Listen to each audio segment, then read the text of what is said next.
Hello ICSE நண்பர்களே, உங்களுக்கு ஸ்க்ரீனில் தெரியுது நம்மளோட ஃப்ரீ வாட்ஸ்அப் குரூப். ரொம்ப ஆக்டிவாக இருக்கக்கூடிய ஒரு வாட்ஸ்அப் குரூப். ஸ்டூடெண்ட்ஸ் டிஸ்கஷன் நடக்கும், போலிங் நடக்கும், ஃப்ரீ நோட்ஸ் கிடைக்கும். ஸோ இந்த மாதிரி நிறைய விஷயம் போயிட்டுருக்கு. If you want to join, link is in description. So அதனால் ப்ளீஸ் டூ ஜாயின். ஓகேவா? இந்த குரூப்பில் ரெகுலராக test, doubt solving update, study tips எல்லாமே ஃபார் போர்டு எக்ஸாம் நடந்துகிட்டே இருக்குது. And we are also beginning our ICSE 9th அப்படின்றத நான் சொல்லிக்கிறோம். சரியா? கூடி சீக்கிரம் அதை பற்றியான அப்டேட்ஸ் உங்களுக்கு வந்துக்கிட்டே இருக்கும். ஓகே, இன்றைக்கி நம்ம பார்க்க போகிறது ஒர்க் எனர்ஜி பவரில் இன்னொரு டைப் ஆஃப் சம்.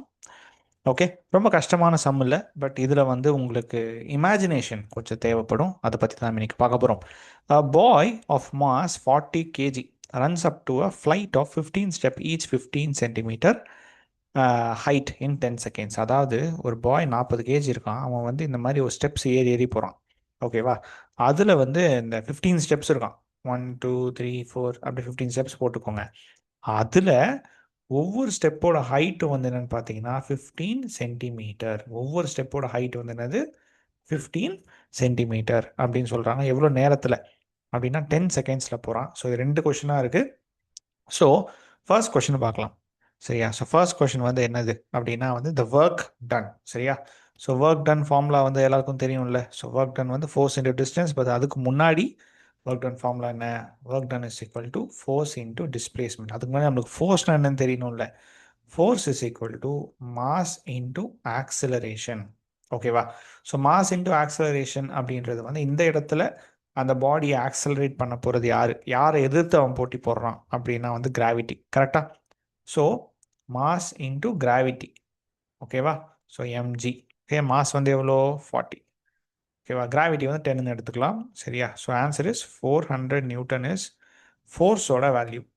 டிஸ்பிளேஸ்மெண்ட் யோசிச்சிங்க அப்படின்னா நல்லா கவனிச்சிங்கன்னா 15 சென்டிமீட்டர் 15 இருக்குது, 15 சென்டிமீட்டர் டோட்டலாக எத்தனை இருக்குது? 15 சென்டிமீட்டர் 15 ஸ்டெப்ஸ். கரெக்டாக? ஸோ அப்போ மொத்தம் 225 சென்டிமீட்டர். பட் இங்கே நம்ம மீட்டராக மாற்றிக்கணும். பிகாஸ் எஸ்ஐ யூனிட்டில் தான் போடணும். பிகாஸ் நியூட்டன் கேஜி அப்படின்னு பேசிக்கிட்டு இருக்கோம்ல. So 2.25 metre. இப்போ we have distance, we have force. Okay, so now we can work the force is equal to work done is equal to force into displacement. So 400 into 2.25. Correct? 400 into 2.25. Fine. So what is the work done? It is 900 joules. Okay, 900.00 வரும். 2 decimal பாயிண்டில் cancel ஆகிடும். சரியா? So 900 joules தான் ஆகுது இந்த பையன் ஒரு body of mass 15 KG 225 centimetres gravity எதிர்த்து மேலே போகிறதுனால. ஓகேவா? சார் டைம் கொடுத்துருக்காங்களே, நம்ம டைம் யூஸே பண்ணலையே அப்படின்னு கேட்டால் நம்ம டைம் இந்த சம்மில் யூஸ் பண்ண வேண்டிய அவசியம் இல்லை. ஏன்னா work is equal to force into displacement. எனக்கு ஃபோர்ஸும் டிஸ்பிளேஸ்மெண்ட்டும் தெரிஞ்சால் மட்டும் போதும். சரியா? ஃபோர்ஸ் தெரியறதுக்கு மாஸும் ஆக்சலரேஷனும் தெரிஞ்சால் மட்டும் போதும். அவ்வளோதான். அப்புறம் ஏன் சார் டைம் கொடுத்துருக்காங்க அப்படின்னா, சப்போஸ் கொஷின் இவ்வளோ தான் அப்படின்னா டைம் கொடுத்தது உங்களை டீவியேட் பண்ணுறதுக்காக. பட் இந்த சம் அப்படி கிடையாது. டைம் பேஸ் பண்ணியும் ஒரு கொஷின் ஒன்று கேட்டிருக்காங்க. That is our second sum which is very easy. So power கேட்டிருக்காங்க. Power is equal to what?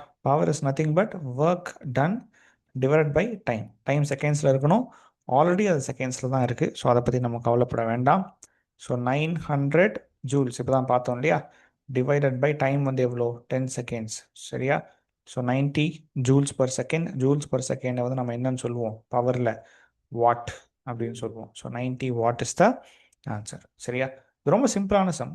இது ஏன் நான் சொல்லணும்னு நினச்சேன்னா, இந்த ஸ்டெப் கேல்குலேஷன் தெரியணும். ஓகேவா? சார் இதை கணக்கு பண்ண வேண்டாமா அப்படின்னு கேட்டால் தேவையில்லை. ஃப்ளாட் லைன், ஹாரிசான்டல் லைனை கணக்கு பண்ண தேவையில்லை. வெர்டிக்கல் லைன்ஸை மட்டும் கனெக்ட் பண்ணால் போதும். ஏன்னா இப்போ இந்த கிராவிட்டியை பொறுத்தவரை எவ்வளோ ஹைட்டில் இருக்கிறாங்கன்றது தான் முக்கியம். ஸோ இந்த ஃப்ளாட் லைன்ஸில் அவன் எவ்வளோ தூரம் ட்ராவல் பண்ணியிருக்கிறான் அப்படின்றது முக்கியம் கிடையாது. அந்த விஷயம் இந்த சம் இன்ட்ரெஸ்டிங்காக இருந்துச்சு. அதனால் இந்த சம் கொண்டு வந்தேன். உங்களுக்கு வேறு ஏதாச்சும் சம்ஸ் தெரியணும், வேணும் அப்படின்னா please do let me know and please comment. நாளை மீண்டும் சந்திப்போம். தேங்க்யூ.